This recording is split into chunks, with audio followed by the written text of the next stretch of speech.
Hello! Welcome to our first YouTube video. In this channel, we will discuss important studies about psychology, especially in the Ivy program. Our first video is about the one and only Henry Molaison. He was born in Manchester, Connecticut in 1926. Unfortunately, he suffered a serious head injury at age 7 after getting hit by a cyclist. He began having epileptic attacks at age 10 and became incapable of leading a normal life.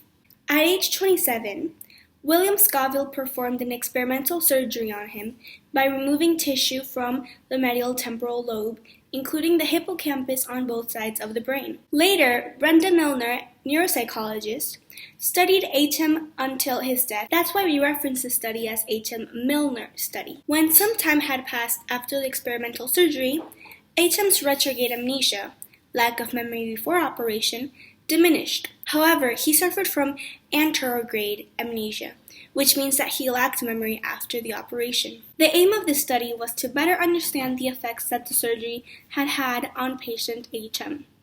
And as for the procedure, it was a longitudinal case study over 50 years. It used many different strategies, what we call method triangulation. The strategies were as follows: psychometric testing, which is IQ tests, direct observations on behavior, interviews with HM and his family members, cognitive testing, or better said, memory recall testing, and lastly, MRI testing.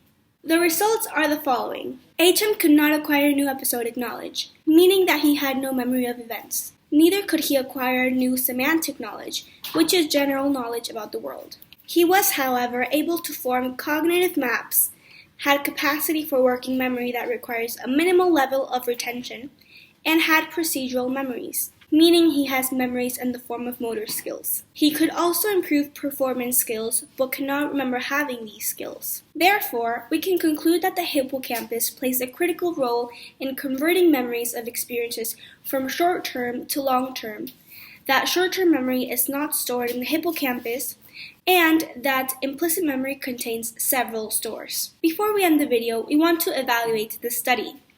Some strengths are that it is a longitudinal case study. The study lasted over 50 years in order for change to be studied over time. Besides that, it used method triangulation for a holistic approach. It also had a high ecological validity. No variables were manipulated, and HM was observed in his natural environment. And last but not least, Milner's research met high ethical standards of consent, confidentiality, and protection from harm. And for limitations, it's its reliability.